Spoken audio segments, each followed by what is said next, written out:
Hey guys, welcome back to the channel. In today's video, I want to talk about function pointers. Now, in order to understand how to use a function pointer in C, I think it's important to understand just how standard pointers work. As a quick review, let's say we have a pointer called myPointer that occupies hex 1004 in memory. Let's also say we have an integer x that stores the value 4 at the address 1008. We can set our pointer equal to the address of x and access the value 4 through our pointer. So if my pointer is set equal to the memory address of x, or in other words, if my pointer is pointing to x, then we can use an asterisk dereference operator in order to print out the value stored at hex 1008, which happens to be 4. So how does a function pointer differ from a regular pointer? It's almost identical except a function pointer points to a function. This means that it stores the address of a function's entry point in memory. So let's hop over to VS Code so that you can see what I'm talking about. First, let's create a few functions that our function pointer can point to. I'm going to create two simple functions for our example. But hold on, with a traditional pointer I always had a pointer type that matched my variable type.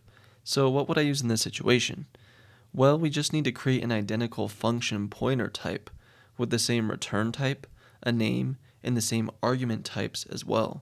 So now that our function pointer matches our simple functions, let's create a calculator program that adds or subtracts depending on user input. In our main function, we have a block of code that processes the user input and makes sure we can perform operations on our numbers. Our function pointer can be set equal to one of the two functions, and the ampersand is unnecessary. The switch statement allows us to either add or subtract, depending on what the user input is. So the real magic happens in this next line of code here. We have our answer set equal to the dereferenced function pointer. This will give us whatever function we are pointing to, whether that's the sum or the subtract function. We then put in our arguments and we can print out our answer just like normal.